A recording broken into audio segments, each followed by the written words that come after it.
Bom dia, meu nome é Victor Duarte, eu sou médico da clínica Ultracenter e hoje eu gostaria de expor algumas atualizações sobre a doença gordurosa do fígado, principalmente no contexto clínico da doença hepática relacionada à disfunção metabólica, que é o que o endocrinologista avalia diariamente no consultório, tomando como base alguns guidelines recentes da Associação Americana de Estudos sobre as Doenças do Fígado e da Associação Americana de Endocrinologia Clínica, que foram publicados entre 2022 e 2024. Meu propósito hoje, como radiologista, é buscar uma proximidade com os colegas endocrinologistas que acompanham esses pacientes com risco de desenvolver as doenças do fígado, esclarecer como testes não invasivos, principalmente a elastografia, podem ajudar no manejo desses doentes e me colocar à disposição para discutir os exames de imagem realizados para um ganho real na qualidade do atendimento prestado por nós. Então aqui eu coloquei um print dos principais guidelines que eu utilizei. Eles são todos abertos, gratuitos, de fácil acesso. Inicialmente, eu gostaria de abordar uma mudança recente sobre a nomenclatura da doença gordurosa no fígado. Dessa maneira, nesse guideline, ficou classificado da seguinte maneira: a doença esteatótica do fígado, cuja sigla em inglês é SLD, se divide em esteatose associada à disfunção metabólica, cuja sigla em inglês é MASLD, e quando associado a alterações inflamatórias, chamamos de disfunção metabólica associada à esteatohepatite, cuja sigla é MASH, o antigo NASH, tão conhecido por nós. Também ficou subclassificado a esteatose associada ao álcool, cuja sigla em inglês é ALD. Existe também um meio termo dessas duas alterações, que é a esteatose associada à disfunção metabólica e ao relato de ingesta alcoólica, cuja sigla em inglês é MET-ALD.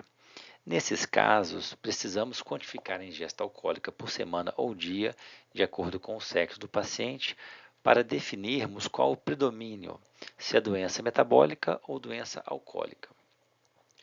Nós ainda temos outras causas de doença gordurosa do fígado, como relacionadas a drogas cuja sigla é DILI, relacionadas às doenças monogênicas e às criptogênicas. Como hoje é uma abordagem direcionada para os endocrinologistas, a gente vai abordar muito o contexto da doença esteatótica relacionada à disfunção metabólica, estando ou não associado ao álcool.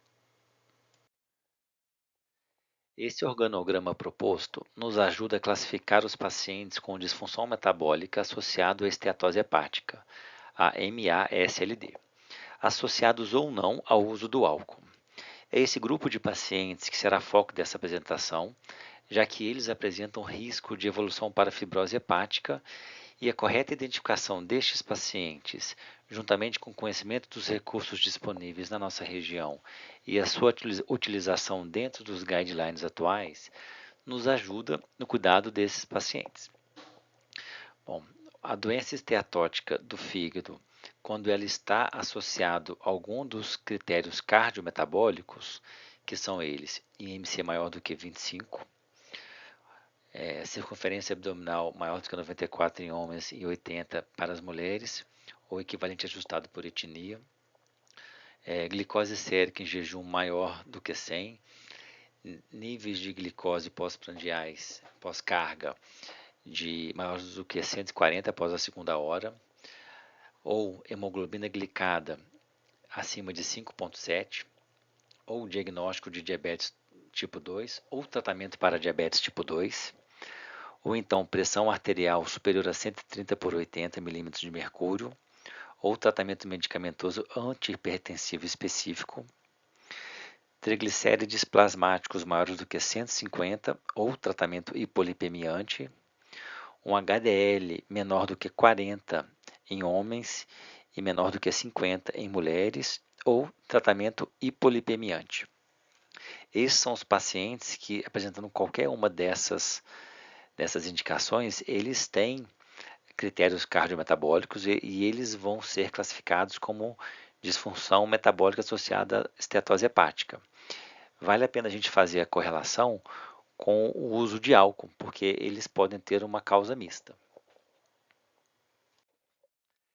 De acordo com o guideline da Associação Americana de Endocrinologia Clínica, os pacientes com esteatose, que devem ser considerados de alto risco para fibrose hepática, são os seguintes: os obesos com ou sem características de síndrome metabólica, pré-diabéticos ou diabetes tipo 2, esteatose hepática em estudo de imagem e ou níveis plasmáticos de aminotransferases persistentemente elevados, acima de 6 meses.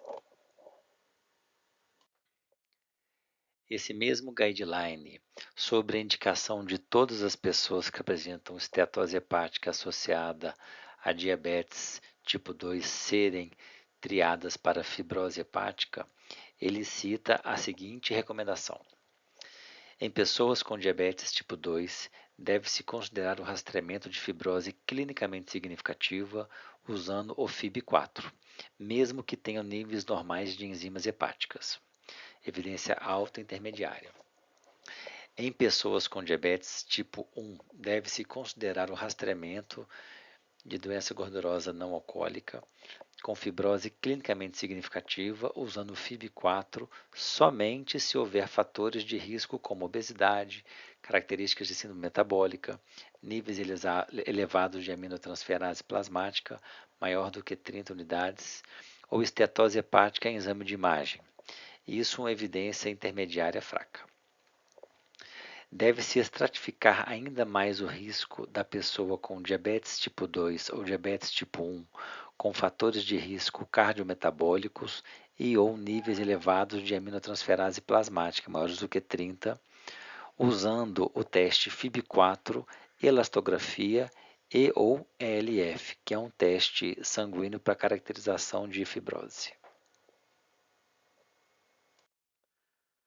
Uma vez a gente selecionado os pacientes que merecem uma abordagem não invasiva para a pesquisa de fibrose hepática, o teste inicial recomendado é o FIB-4, que é um teste de fácil execução, que existem muitos sites hoje em dia que a gente consegue fazer de forma automática essa conta, preenchendo alguns parâmetros como idade, enzimas hepáticas e contagem de plaquetas.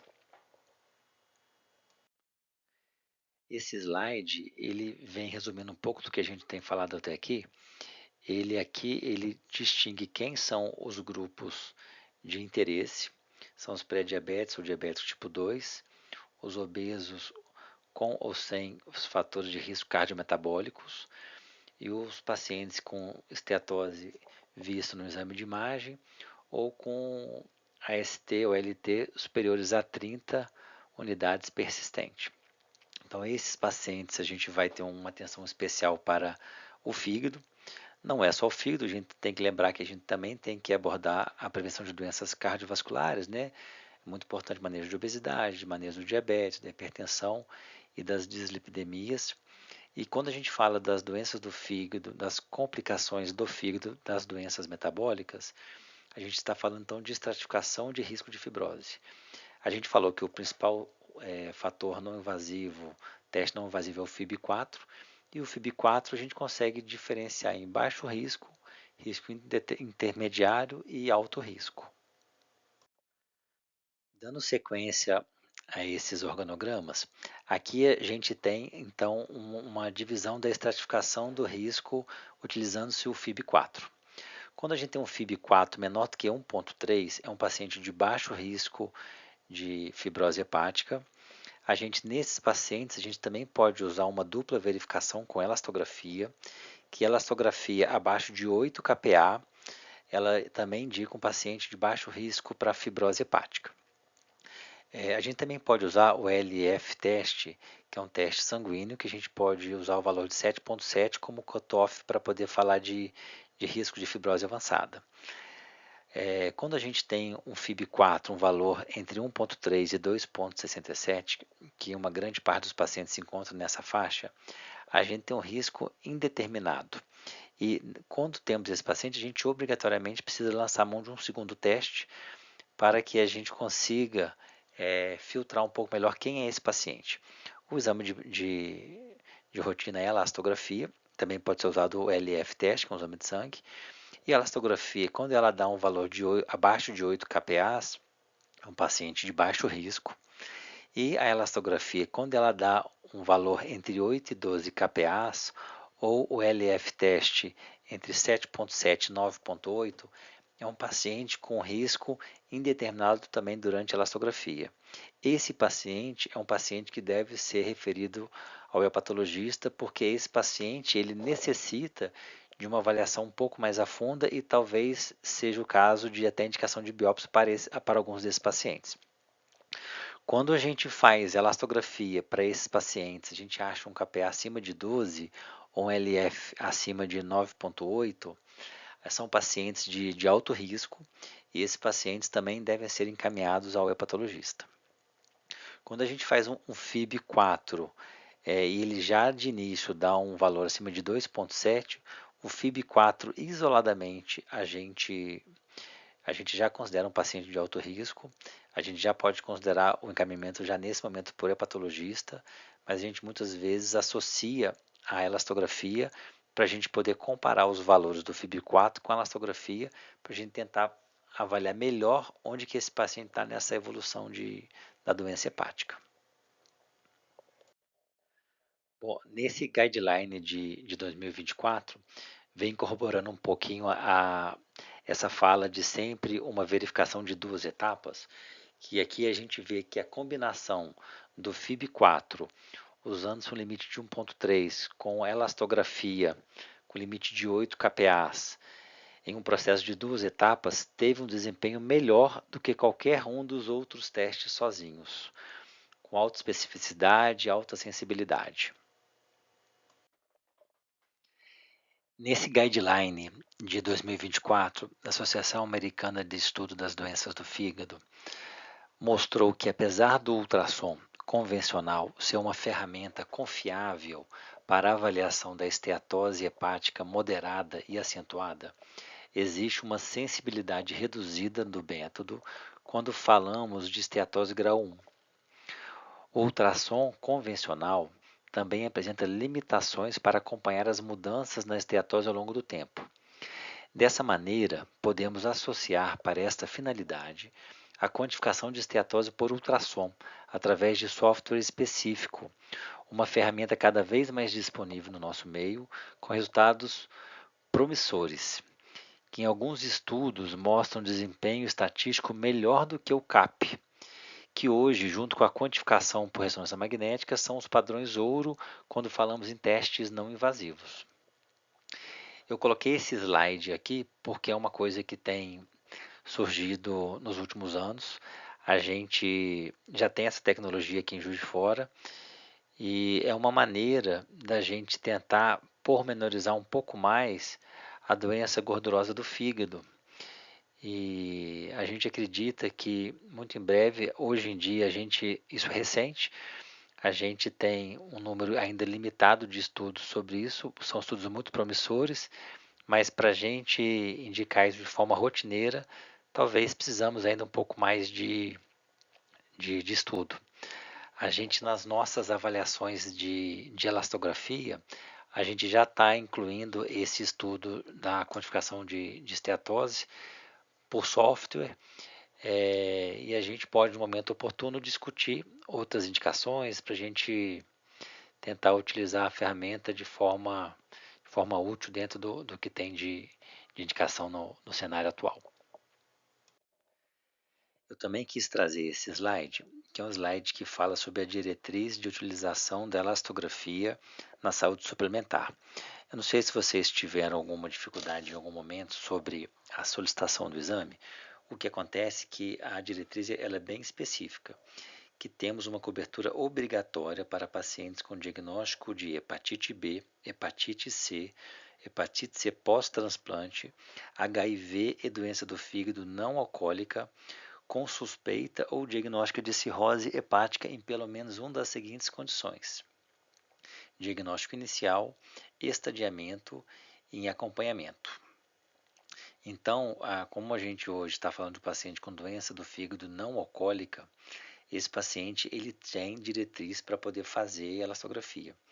É importante colocar essa indicação de doença gordurosa não alcoólica em investigação de cirrose hepática, porque como não são todas as indicações que têm sua utilização liberada pelo plano de saúde, não está no rol todas as indicações de elastografia, é importante colocar isso de forma adequada, porque esses exames eles caem em estudo pela operadora de saúde e eles identificando que a gente fez a solicitação de acordo com o que está dentro da normativa, o exame é liberado. Pacientes com álcool e algumas outras condições, a elastografia ela não está liberada, o plano de saúde não é obrigado a pagar.